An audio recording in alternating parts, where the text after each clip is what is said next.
Jetzt fangen wir an mit unserer Fernsehsendung Unsere Familien über unsere deutsche brasilianische Kultur und Geschichte und auch über diese Verbindung zwischen Deutschland und Brasilien.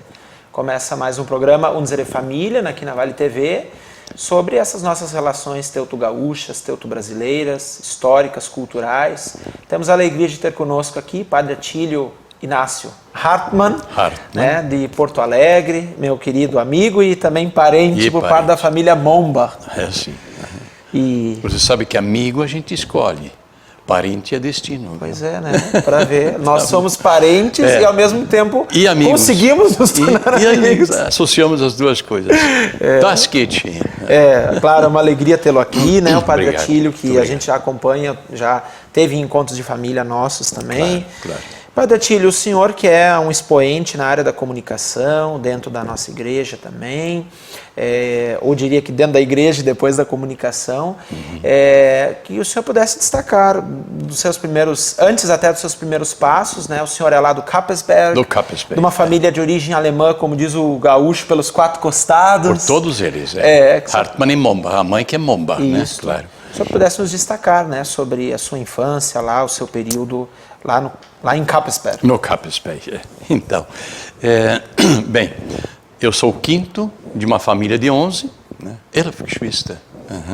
E 7 religiosos desses 11, né? Entre freiras, padres. 5 irmãs religiosas, freiras, e mais um outro irmão meu jesuíta. Então essa é uma família assim bem cristã, bem católica. Eu nasci no dia 16 de outubro de 1900 e... Antigamente não, 35. Em 35, portanto, 86 anos de muita vida, de um muito viver, sabe? Uma vida muito intensa, de fato, né? Então, é claro, a minha infância, nos primeiros... Bom, eu só comecei a ouvir português quando eu fui para a escola. Nós em casa, só falávamos alemão. E continua hoje. Meus sobrinhos netos falam o alemão. É um alemão dialeto, né? Sobrinhos netos, hoje. Então, isso se conservou um pouco. Então, quando eu comecei a ir para a escola, eu tinha 6 anos, 6 anos, acho. E aí, sim, aí na escola, e aí temos que nos situar no tempo de guerra, né? 40, 45, né? E esses anos foram muito duros para as famílias teuto-brasileiras. E também para a sua família. Muito, né? O pai, nós tínhamos uma casa comercial e alfaiataria, e um dia o pai chamou uma vizinha porque veio um subdelegado, Salvador do Sul, que é Salvador do Sul, ao lado de São Pedro da Serra. Hoje é São Pedro da Serra, o Capesberg é isso aí, São Pedro da Serra. E aí veio o subdelegado que queria mandar uma carta para alguém que morava lá no meio da colônia. E o pai disse uma frase só em alemão, ele disse, Junges Pass, wart ein bisschen. Porque era uma senhora Junges, para ela esperar um pouco, que ele ia mandar essa carta, pegou a carta para entregar para essa senhora. Aí o delegado subiu a serra e disse, como o senhor se atreve a falar alemão na minha frente? O senhor está preso. Bem assim. E aí chegou uma autoridade local também, diz, olha, aqui essa senhora só iria entender, ia parar se o chamasse se ele dissesse isso em alemão, tem outro jeito. Então só a gente dá esse pequeno exemplo, porque para ver como era, e era tudo, e outra coisa, sabe, a gente traz isso da primeira infância, o nosso problema não era bicho-papão. Aí diziam, olha, hinter dem Baum steht ein Soldat, era o soldado. Era soldado, você criou um quê de defesa de crianças com relação a tudo que vestia de verde. Você vê como a gente foi crescendo nisso. Então, é um pouquinho a minha primeira infância. Eu fiz os cursos lá, que eram 4 cursos na escola paroquial. E depois, sabe, Felipe, aí como os 4 antes de mim, 3 tinham ido para ser freira. E o quarto, esse irmão jesuíta. Digo, um dia vai acabar e todo mundo vai atrás, né? Então, eu também subi, era só subir o morro, lá em cima. Você conhece Salvador, Sim. São Pedro, claro. Lá em cima tem o colégio que é dos jesuítas. Lá o senhor estudou. Lá eu estudei. Aí eu subi o morro também. Né? Subi o morro Sim, também. de uma família muito católica, muito presente. Claro. Foi. Mas foi assim uma coisa de infância quase, né? Estudei 3 anos lá. Fiz então de novo o 5º curso, 4º curso, 5º curso e primeira série, lá no Colégio Santo Inácio. E aí nas férias eu pensei de novo, repensei a minha vida e disse, não vou ficar padre. Aí o Hartmann Germán, que é o meu pai, Hartmann Germán, a gente dizia assim, né? E a minha mãe não era Otília Hartmann Mombach, era de Chamons, olha o Plattdeutsch, né? Chamons, de germano, virou Chamon. Wie geht's, Chamon, né? Esse é realmente Platt que se fala lá. E a minha mãe era de Chamons, era esposa do Chamon. Né? Que interessante. Então, o pai me disse, bom, tio, então você vai ser alfaiate. Simples assim. Fiquei 10 anos alfaiate. O melhor alfaiate de São Pedro da Serra e adjacências, não é mesmo? Aí sim, eu fiquei 10 anos aí, sendo alfaiate. Fundei o São Pedro Futebol Clube, né, que continua hoje, né? Continua hoje. Joguei muito futebol lá e depois joguei em Garibaldi, disputei o campeonato lá em Garibaldi, também de amadores, né? Enfim. E olha, eu era recordista de bailes, mas daqueles bailes que você conhece, lá do interior, né? Sim. E que aqueles Kerb eram 3 dias e 3 noites. Isso o senhor participava sempre? Todas, não perdia uma. Não fala muito alto, nem fala para televisão, mas eu cheguei ao recorde de 11 bailes no mês. Aí, quando comecei a pensar de novo, disse, poxa, será que é isso aí? Repensei a minha vida.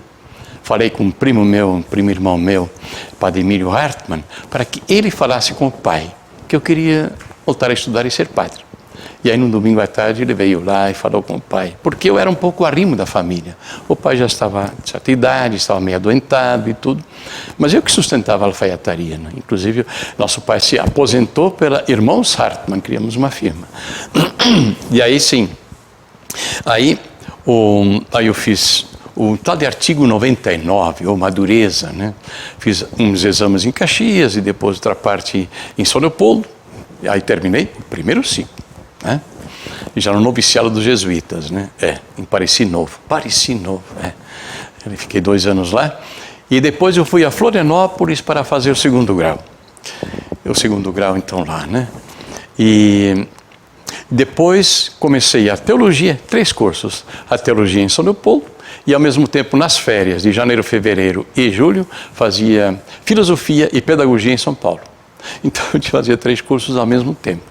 E me ordenei padre em 70. Com quantos Te dei anos? a minha lembrança. Eu te dei a minha lembrança, né? Exato. Meu aniversário.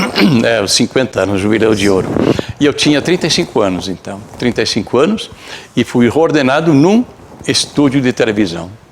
Um estúdio no canal 10, lá no estúdio, um calor de quase 40 graus, né? E o cardeal Vicente Scherer, ele que me ordenou padre. E pegou, sabe que pegou? Já são 50 anos, não é mesmo? Eu tinha medo bom do Vicente. Então, veja, e nós continuamos na ABPARE, que é a Associação Cultural Beneficente Padre Reus, essa editora, né? Continuamos, há 20 anos eu estou ali, e nós publicamos, então, o livro da família, que é bastante conhecido, e o Familienkalender, que você tem no seu exemplar, né, Felipe? Familienkalender. Então, perpassa um pouco a vida da gente. E publicamos artigos em Plattdeutsch, no Familienkalender, sabe? É que o Familienkalender tem toda essa tradição. Tem essa tradição, né? Apresentar as famílias aqui. É claro que isso também vai diminuindo, né? Porque já publicamos em outros tempos 20, 30 mil, a gente publica 1000 e é difícil, né, de colocá-los, né? E então esse é um pouquinho meu trabalho. Eu participei muito em redes de rádio também, enfim. E a gente se diverte bastante, viu? Se diverte. Eu sou jornalista também, né? Primeira turma de formandos da Unicinos, onde eu também fui professor depois, né? Da Unicinos aqui. Em 75 que terminei o curso de jornalismo. Estava trabalhando na difusora, aí para sistematizar um pouco essa comunicação, fui fazer o curso de jornalismo da Unicinos, primeira turma. É um pouquinho meu campo, digamos, a minha caminhada no campo da formação, da formação. Comunicação. É que a importância de manter vivo o idioma que é tão presente aqui, seja o dialeto ou seja o gramatical. Sim, porque eu fui muitíssimas vezes, como eu coordenava esse trabalho que você já referiu, na área de comunicação, vivi 6 anos em Quito, coordenando o trabalho de igreja na América Latina. Então, claro, isso eu tinha que fazer todos os projetos para subvencionar essas iniciativas, projetos em cada um dos países. Aí eu fui muitas vezes para a Alemanha, muitas vezes. Dei até uma palestra na Suíça em alemão sobre comunicação e liturgia, né? Que esse é o meu campo de mestrado, comunicação e liturgia. E dei uma palestra lá junto ao lago, né? Na vida, né? E aí eu fui daquela cidade, né? Quando a gente fez aquele encontro, no Congresso Internacional, eu fui para Viena, Wien bleibt immer Wien, não é mesmo? Viena. Nossa. Nevando lá fora, eu de trem, naquelas montanhas, os Alpes, né? Aí a neve caindo lá fora e aqui 20 graus aqui dentro. Mas o senhor estudou gramatical também? Não fiz curso propriamente, não fiz curso de alemão. Mas como eu lia, aliás, o meu primeiro artigo que eu escrevi, eu tinha 18 anos. Escrevi um artigo em alemão para o Deutsches Volksblatt. O Wolfram Metzler publicava um jornal em alemão. E eu mandei um artigo sobre São Pedro da Serra, sobre o Kappelsberg, escrevi algumas coisas, uma coluna. Não é que saiu? Publicar, tá certo. Ah, felicidade na época. Papai Germano olhou e disse, não, das ist überhaupt gut. Então, realmente, Felipe, então foi isso um pouquinho. Aí nesses 6 anos lá de Equador, a 2.800 metros, né, que fica Quito, né? E aí tive essa oportunidade de ir muitas vezes para a Alemanha. Aí sim, aí praticava um pouco mais. Eu lia muito. Lia o alemão clássico também. Mas uma questão que eu sempre digo, Padre Atílio, as pessoas não devem ter receio de falar. Exatamente. Mesmo que não saia... Como é que tua mãe falava essa mistura do português e do alemão? Minha avó, mas a avó sempre contava, ela dizia assim, as rosas são assim, schön feierot, mas as galinhas kratzen tudo, alles raus. É bem típico nosso aqui, né? Ou a irmã Lori da congregação das Irmãs de Santa Catarina, ela me disse que era na época da guerra e aí não podiam falar alemão, sim, claro. E aí tentaram traduzir, né? No alemão se diz, né? O cidadão lá foi pedir uma comida num restaurante, ele disse assim, eu quero 4 ovos espelhos para 2 pedaços, né? Ich will 4 Spiegelei für 2 Stück, né? Ele traduziu literalmente, né? O Spiegelei, né, o que é para nós o ovo frito, mas e frito só stick para 2 pessoas, mas claro, dentro usando o nosso aqui e alemão. O cara entendeu, né? Entendeu tanto que serviu. Mas aí tem uma lá do Keva Jagó, Jacó Kéfer, era o Keva Jagó, né? Ele tinha salão de baile. E lá passavam aqueles Musterreiter. Os cacheiros viajantes? Esses passavam e ficavam lá no salão, que ele tinha também quartos lá para dormir. Olha, e ele misturava exatamente assim. E um dia disse, aí a minha cachorro cacique estava lá em cima do potria. E lá eu fui ver o que ele estava lá num Knegaperputz. E estava lá latrando. E aí, de repente, chegou lá com um pau grande e bateu no Knegaperputz e, de repente, saiu um porca-mamãe com 11 menininhos. Nossa, que mistura. Aí sim, tá certo. Isso aí a gente conta aí. Sim, e realmente, e os Musterreiter, né, os cacheiros viajantes, entendiam e se divertiam. E pediam para ele contar mais ou menos. E aí ele ia contando outras. E aí se entendia, né? Do dia a dia, né? Do cotidiano, de uma vida que não foi fácil, mas que essas pessoas, através do trabalho e da fé... Mas como é importante isso, né? Inclusive você fala da fé. E realmente eu aprendi as orações em alemão. Nós rezávamos em alemão na mesa, né? Lá era a gente ao meio-dia. De manhã o café era meio alternado, mas ao meio-dia e de noite não se começava enquanto não estavam os filhos aí. Nunca estivemos, só depois, né, de grandes, né? Quando já todo mundo estava na sua. Mas se não, nunca reunia os filhos todos em volta da mesa, os 11, né? Porque minha irmã foi logo para o Paraguai, depois viveu e morreu lá no Uruguai, né? Toda a vida, a irmã maior. A outra também foi para o Paraguai, depois na Argentina, enfim. Tinha um trabalho missionário também, praticamente, né? Sim. E o outro irmão também, a irmã também que vem antes de mim, que ainda está viva, digo, Geni, segura aí, viu? Tu vem antes de mim, ela fez agora 89. Segura aí, viu? A gente vivia isso aí, né? E desde o berço, sabe, entrou esse alemão. Na igreja a gente cantava em alemão. E Padre Atílio, músicas tão bonitas que a gente escuta hoje, nos faz um bem, como Großen Gott, Maria zu lieben. Maria zu lieben ist allzeit mein Sinn. In Freude und Leiden, ihr Diener ich bin. Die segunda diz, du bist ja die Mutter, dein Kind will ich sein. Im Leben und Sterben, dir einzig allein. É lindo. Entendeu tudo? Lindo, sim. Então isso cantamos hoje. Großen Gott, se você puder cantar para nós. Só que aí na música de canone, de Katzekepp, né? Aqueles tiros que soltavam lá, né? Nos Kerb, né? Os Kerb. Tenho saudade desse tempo, viu? Porque terminava a missa, claro, tinha que começar a missa, e aí aquelas bandinhas, né? Vinham lá na igreja, no final da igreja, e ali a gente ia para o salão, que ficava um pouco ao lado da igreja, ia todo mundo junto, eles tocando, e aí a gente, erste Walse, erste Tanze. Primeira dança, primeira valsa. Primeira valsa, né? Depois todo mundo ia para suas casas, aí começava o Freskerb, né? Isso. E realmente, eram 3 dias, os parentes vinham de longe, era uma concelebração, sabe, os 3 dias. É claro, depois tornou sempre mais difícil e hoje isso é impossível, né? Não teria mais jeito, porque todo mundo tem emprego, trabalha em firmas, em empresas, enfim. Né? Então, mas naquele tempo o pessoal tomava um tempo para se encontrar. E a gente já ficava com essa expectativa, né? Quando nos Kerb, será que o pessoal de Forqueta vem de novo? Forqueta é lá no interior de Arroio do Meio. Lá vínhamos em cima de um caminhão. Tinha um caminhão, a tia, sim, a irmã da mãe, né, Malvina. Então eles tinham um caminhão. E tinham também um Gasosa-Fabrik. Sim, de refrigerante. De refrigerantes, E então eles vinham em cima do caminhão, todo mundo aboletado, toda aquela parentada. Eles tinham, acho que uns 15, 20 parentes, primos, que vinham então lá da Forqueta.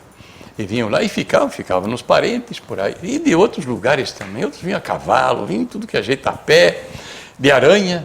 Sabe o que era aranha? Charrete. Nós tínhamos um cavalozanho que puxava a nossa charrete. Só que para nós era aranha. Esses dias eu descobri que existe o termo aranha, referindo-se a esse veículo de 2 rodas, né? E o nosso cavalozanho. Por isso o pai gostava quando nós cantávamos tenho meu cavalozanho. Gostava. Olha, são muitas reminiscências, né? E eu me sinto muito feliz, viu, em poder hoje ainda repassar isso. E quando nos encontramos em nossa família, nós cantamos também em alemão, viu? A gente conhece muitos cantos. Claro que todos os meus sobrinhos, netos, todos eles, obviamente, falam português, né, tudo. Inclusive esses nossos mais antigos, que havia pessoas que simplesmente não entendiam alemão. Eu ainda peguei esse tempo. Especialmente nos anos 45, no Getúlio proibiu falar alemão, né? E eram presos, muitas pessoas foram presas, porque você tinha a conotação de ser nazista, né? Simplesmente por ser alemão. E eu sou 5ª geração. Você acha que já é 7ª, né? Isso. A gente falou, né, Felipe? Então, sou 5ª geração. Quantos de origem alemã foram para a guerra, para a Itália e morreram lá? Mas não, você tem o sobrenome alemão, já a cruz suástica, não é mesmo? Você já parece que estava marcado na testa. Então, isso foi um erro muito grande de Getúlio, de proibir isso. Mas olha a realidade, esses imigrantes que foram acolhidos, a gente fala tudo nesse drama dos imigrantes de hoje. Nossos antepassados foram acolhidos de braços abertos. E todo esse nosso Rio Grande, todo o sul do Brasil e todo o Brasil, deve isso àqueles que se arriscaram a migrar de suas terras, aqueles primeiros, né, da Alemanha e da Itália também, especialmente, e depois, mais modernamente, de outros países também, né? Transformaram o nosso estado, agricultura. Novo Hamburgo vem de onde? De Hamburgo, de Deutschland, do Hamburgo, esse porto lá da Alemanha, não é mesmo? Então, e aí tantas localidades hoje, algumas ainda conservam. Por exemplo, Kapsperre, a versão, alguns dão uma outra versão, mas a versão que me parece mais plausível, que aquilo tudo era naquele 1840, 50, tudo aquilo era mato, tudo mato, aqueles morros lá. E tinha 2 famílias Kappes, e que foram lá, se colocaram lá para caçar, eram caçadores. eram caçadores. E não é que nós encontramos um neto daquela família que é padre, está no Rio de Janeiro. Nós o trouxemos para um dos nossos encontros aí. E aí ele disse, não, meus avós, bisavós contavam isso, que eram caçadores e estavam lá em cima. E aí o que dizia o pessoal de Tupandi, ou de Bom Princípio, que eram as Altkolonie, diziam, ja, jetzt gehen wir do Ruf, bei die Kapelsberg, o Morro dos Capes. Vamos acima lá no Morro Vamos dos lá Capes. em cima, no Morro dos Capes. E daí surgiu a palavra Kapelsberg, né? Então isso tem uma história de quase 200 anos, né? Esse Kapelsberg. E que hoje são duas cidades, Salvador do Sul é maior que São Pedro se emancipou de Salvador do Sul, mas são lugares assim realmente bons de se viver. Outra coisa, meus sobrinhos, filhos da minha irmã, que tem 4 filhos, todos ficaram em São Pedro ou Salvador do Sul. Moro em Salvador. É que teve um período que essas pessoas tiveram que emigrar, porque emigravam para a cidade, era difícil. buscando para emprego, né? E hoje ainda tem alguns lugares que simplesmente se tornam cidades fantasma. Não mora mais ninguém aí, né? E meus sobrinhos todos ficaram lá. Um dos meus sobrinhos, sim, veio a Novo Hamburgo. O Roni tem... Posso fazer um comercial? Pode. A Moby Dick é a melhor escola de natação de Novo Hamburgo. Falei, pronto, está falado. É meu sobrinho... Meu sobrinho, Roni Hartmann, filho do Rock, né? Então, é o único do sobrinho, mas os 4 filhos da Mana, todos ficaram lá em São Pedro. E todos estão muito bem, muito bem. Então, isso mudou, sabe? Mudou muito. Inclusive, havia fábricas de calçados lá, o pessoal tinha suas terras ainda, mas também trabalhava na fábrica.